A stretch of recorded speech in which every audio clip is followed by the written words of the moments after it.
Sénégal la nga tàmbaleek fa nga bëgg a yegg jàmbaar dëgg la gaynde warul tiit moom du ragal jàmbaar moo di buuru àll bee la fekk dalay daan loolu la ñëpp wax fulla ak fayda moo amee fulla ak fayda kenn du la yee fulla ak fayda moo amee fulla ak fayda kenn du la yee fulla ak fayda moo amee fulla ak fayda kenn du la yee. Let the break come hard, girl, you way back come back a yard. Let the break come hard, girl, you way back come back a yard. maa ngi seeti jëkkër lañu di Sénégal lañu dala teranga maroo di jaay gaynde. Voilà, coach, en partance vers la Coupe du Monde, quelle est donc la réaction avant de partir pour cette compétition importante pour la nation? Mais tout d'abord, avant de donner une réaction, c'est d'abord remercier le ministre qui est venu Doudouka, qui est venu accompagner l'équipe pour nous souhaiter un bon voyage.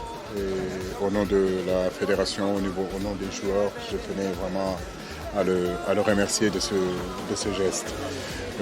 Dire aussi, je l'ai déjà fait en conférence de presse la dernière fois vendredi, bien sûr faire un appel vraiment à tous les Sénégalais partout où ils sont, que ce soit au Sénégal ou à l'extérieur de ce pays, de se mobiliser derrière cette équipe. On a besoin de leur prière, que de la même façon qu'ils l'ont fait à la dernière CAN, qui est l'union des cœurs, et que les prières vraiment vont à l'endroit des Lions pour qu'on aille justement représenter le Sénégal et le représenter dignement. Et quelles sont les dernières nouvelles pour notre Sadio Mané national? Pour l'instant, je crois que c'est d'abord le ministre qui est venu nous dire au revoir. On va s'arrêter sur ça. Je crois que c'est une cérémonie qui va vers ça, qui accompagne les Lions. Sadio Mané, on parlera de ça un peu plus tard. Mais ce qu'on peut dire seulement, c'est que nous sommes très heureux que le ministre soit avec nous pour nous accompagner. Vous appelez aux prières et à l'union des cœurs, donc pour un bon résultat dans cette Coupe du Monde. Inch'Allah, c'est ce qu'on veut, c'est ce qu'on souhaite. C'est-à-dire de tout cet espoir-là que les supporters ont en nous, qu'on soit digne de ça et qu'on soit ponctuel à ce début de compétition, qui est une compétition très difficile.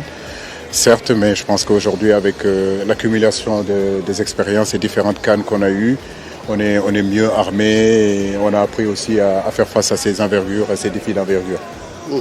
Et vous êtes confiant après une CAN et 2 Coupes du Monde? Tout à fait. Je crois qu'aujourd'hui, pour un compétiteur, ce qui est important, c'est d'aller dans ces compétitions-là pour essayer de faire les meilleurs résultats possibles. Je crois que oui, nous nous sommes bien préparés. Ce n'est pas seulement depuis 3 mois qu'on s'est préparé, mais j'ai envie de dire depuis 4 ans, nous préparons tous cette CAN-là, la fédération, les joueurs, les ministères.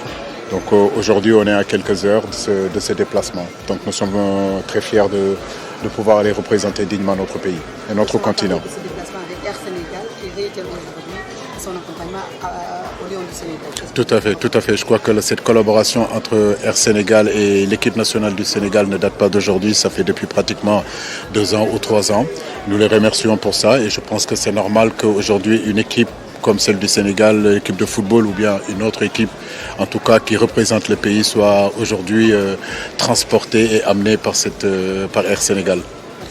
C'est bon, coach ci wolof tey yaa ngi nii di sol sa dal di dem Coupe du Monde yan kàddu nga yëkkati bàyyi ko askan wi.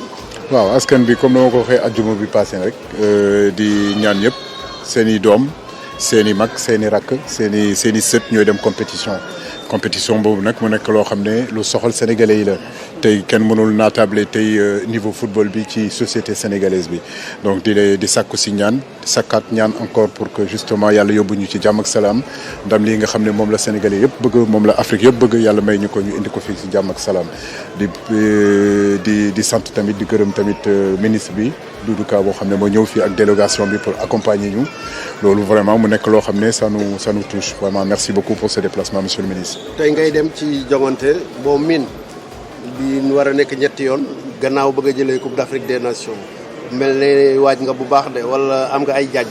waaw mais compétition bi coupe du monde bi je pense que tey joueur boo gis rek entraîneur boo gis foog naa tey xalaatam mooy jouer coupe du monde dem coupe du monde tey am nañu opportunité ak possibilité boobu dem fa loolu lu am solo la joueur yëpp yu fa dem tey dañu fa ñëw foofu nu mu tudd dinañ fa dem ak motivation ñun ñi nga xam ne ñun ñooy entraîneurs yi tamit ñu ngi fay dem ak motivation bu rëy lenn rek mu ñu wax mooy sàkku ñaan encore ci sénégalais yi que ñu ñaanal ñu vraiment loolu lii nga xam ne moom la ñu bëgg dem wuti mooy mbégte Sénégal yàlla na may ñu ko ci jàmm ak salaam. coach Air Sénégal di yàgg di am yéen na ko ci tànn ñu koy defaat bii la yow lan ngay wax ci Air Sénégal.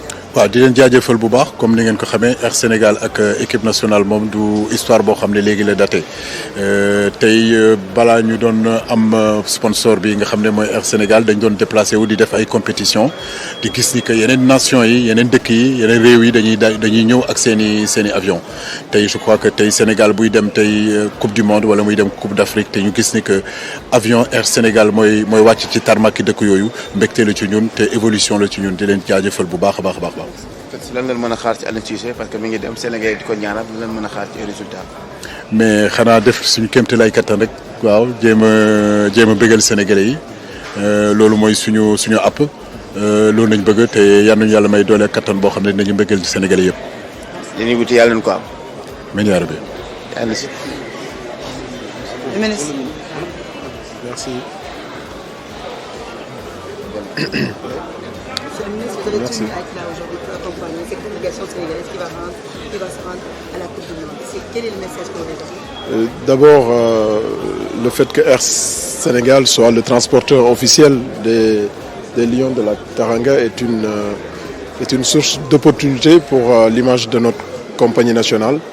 Et voir l'encadrement technique, l'ensemble des Lions, l'encadrement et la fédération être transportés par notre compagnie nationale est une grande fierté pour tous les Sénégalais. Et donc aujourd'hui, c'était le lieu de venir Air Sénégal qui est un patrimoine national comme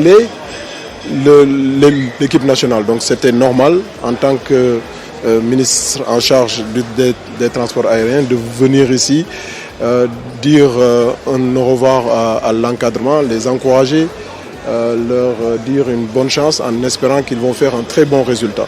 Et comme tous les Sénégalais, aujourd'hui c'est une journée de communion avec toute l'équipe nationale, avec les joueurs, avec l'encadrement. Donc il me fallait être là aujourd'hui pour justement matérialiser cette communion avec toute l'équipe nationale en leur souhaitant un bon voyage, en souhaitant également à Air Sénégal d'être vraiment à la hauteur parce que c'est un patrimoine national. Il faut que la compagnie également soit à la hauteur. En termes de quoi donc Air Sénégal compte accompagner les Lions? Donc Air Sénégal est le transporteur officiel donc de tout l'encadrement et de toute l'équipe nationale. Donc l'encadrement technique, la fédération et les Lions vont être transportés à Sénégal avec plusieurs vols aller-retour. Donc c'est cela pour le premier tour et on verra Inch'Allah le deuxième tour également. Nous allons continuer d'accompagner les supporters à aller Inch'Allah quand on sera en quart de finale ou en demi-finale.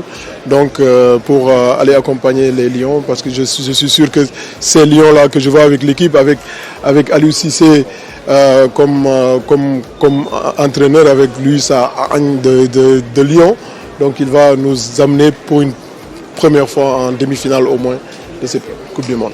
Un message à l'endroit des Lions, pour le Sud, à l'endroit des Sénégalais pour cette Coupe du Monde.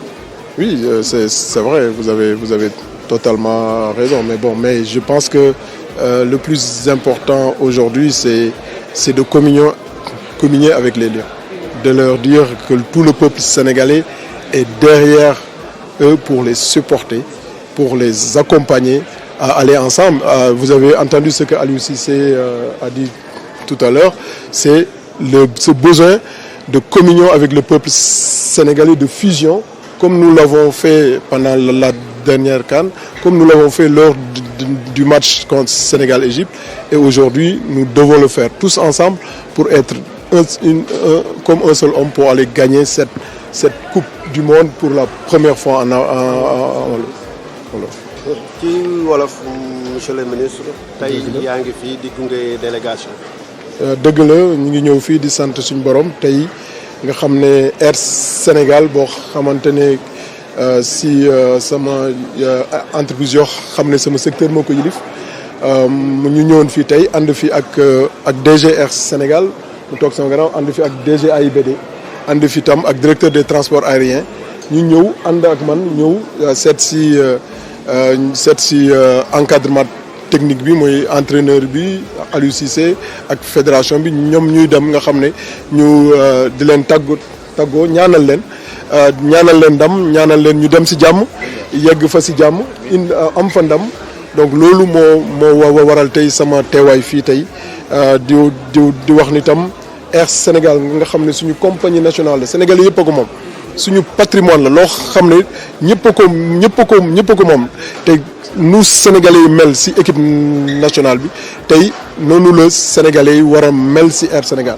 donc lii day yóbbu Lions yi tey ñoom ñu nangul ko te entraîneur Aliou Cissé dox yu am solo pour loolu mën a nekk dafay tax compagnie bi tam mu gën a dugg si xol yi Sénégalais yi mu gën a dugg si yeneen xol yi ñu image bi gën a wéy parce que dañ nekk si compétition internationale dafa nekk loo xam ne tam day wane suñu image yi dëkk si bitim réew suñu ñëwee foofu ñu wàcc avec des avions Air Sénégal day fierté nationale donc loolu moo tax ñun mënuñu woon bañ a ñëw fii wax suñu contenté suñu fierté si ndigalu président Macky Sall nga xam ne moom moo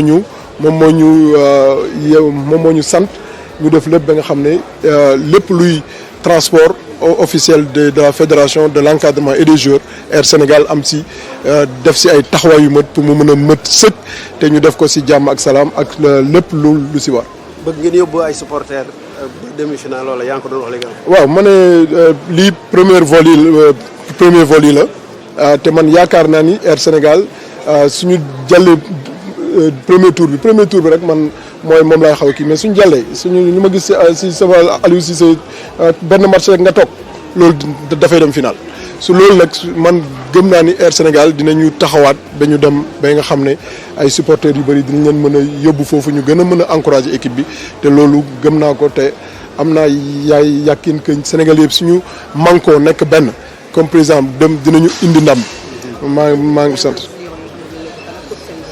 peuple sénégalais yi lu ma leen di wax mooy nu ñu defoon rek si Coupe d'Afrique bi nu ñu defoon si jour Sénégal Égypte bi ñu def ñun yëpp nekk benn nekk benn say nekk si ginnaaw équipe bi ñaanal ko taxaw si ginnaawam pour ñu dem indi ndam boo xam ne Afrique yëpp ñi ngi koy xaar depuis Coupe du monde bu mu commencé te ñu am si yaakaar bu mag si Lions yi ak si seen encadrement boo xam ne tey ñëpp xam nañu ni c'est un modèle